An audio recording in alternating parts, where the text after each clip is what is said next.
State of Emergency in Rivers, a Constitutional Crisis, unfolds updated public reactions, divided loyalties, and deepening discontent. The declaration of a state of emergency in Rivers State has sparked a wave of reactions across Nigeria, revealing a sharp divide in public sentiment.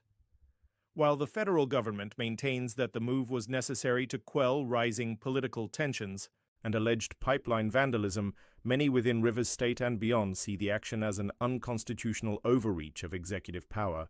The appointment of Vice Admiral Ibok Ite Ibas as the sole administrator has only intensified the outcry.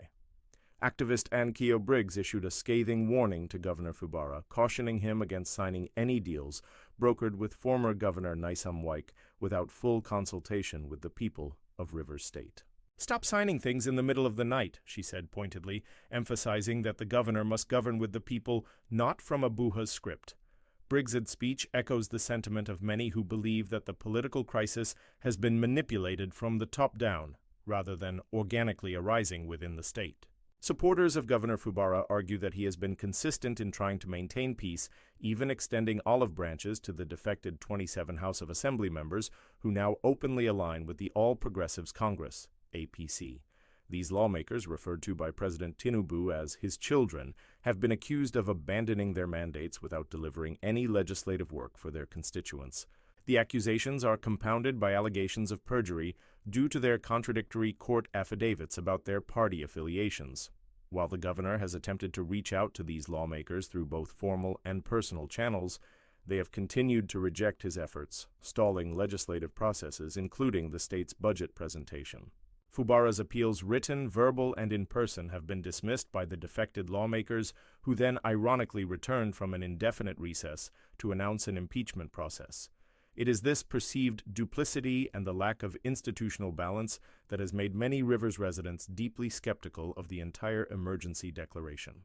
The legal maze, Supreme Court defections, and a governor's predicament, a key grievance among Rivers stakeholders, is the legal confusion surrounding the defected lawmakers.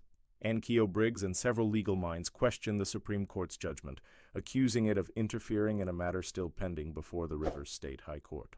The core legal argument hinges on the fact that lawmakers who defected from the party under which they were elected without lawful justification ought to lose their seats. Instead, the Supreme Court's judgment has effectively legitimized their presence, leading to a political quagmire. The crisis has exposed deep flaws in Nigeria's judicial credibility. Activists argue that the judiciary is increasingly seen as compromised, a view amplified by former President Goodluck Jonathan, who remarked that no serious investor would commit to a country where judgments can be bought. The judiciary, which should serve as the guardian of democracy, is instead being viewed as an enabler of executive overreach. Briggs highlights a dangerous trend. Governors are held to standards that legislators and even federal institutions are allowed to ignore. She emphasized that Governor Fubara is attempting to uphold peace and constitutional order, yet continues to face obstruction from both the National Assembly and federal appointees. This has fueled growing frustration and suspicions of political sabotage.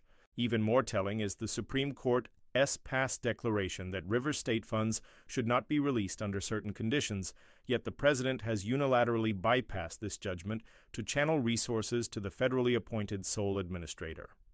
The irony, critics note, is that while Fubara was suspended over a non-existent pipeline explosion, real governance and financial transparency have deteriorated under emergency rule. Money power and the battle for the soul of Rivers state what's at stake in Rivers State isn't just political turf, it's financial control. According to insiders, Rivers State had hundreds of billions in naira saved before the emergency declaration. The fear among residents and activists is that the sole administrator, installed without constitutional legitimacy, may be authorized to spend this money outside legal frameworks. Ankeo Briggs emphasized that this money belongs to the people of Rivers and must be accounted for down to the last kobo.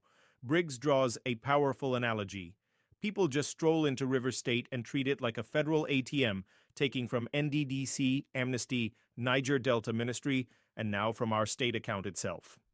This speaks to a broader issue. Many residents feel an economic colonization of the Niger Delta region under the guise of federal oversight. This financial struggle mirrors a historical pattern where Rivers State and other oil-rich Niger Delta states are expected to fund federal initiatives while lacking meaningful development.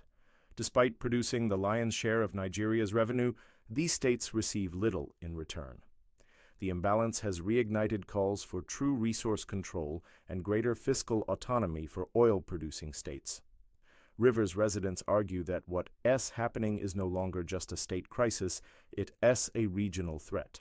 If the political and financial control of Rivers State can be seized this easily, what's to stop it from happening in Delta, Bayelsa, or Akwa Ibom next? The message is clear: the people are watching, and they are no longer silent, reversing course or racing toward ruin. With increasing calls from leaders like Nobel laureate Wole Soyinka and regional groups such as Afenifere and PANDEF, there's a growing national consensus that President Tinubu's decision must be revisited. The argument is no longer about political loyalty, but constitutional integrity. Soyinka, a prominent supporter of Tinubu, has publicly criticized the emergency rule, lending weight to the call for reversal. Ann Keogh-Briggs insists that the president can correct this error.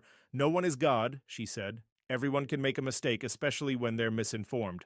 She encourages President Tinubu to embrace humility and publicly revoke the emergency rule, restoring Governor Fubara and allowing constitutional order to prevail.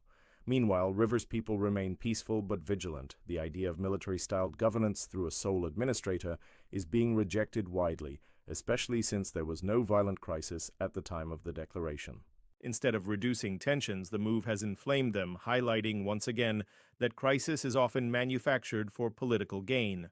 As August elections approach for local government areas, the sole administrator is rumored to be preparing to appoint hand-picked officials.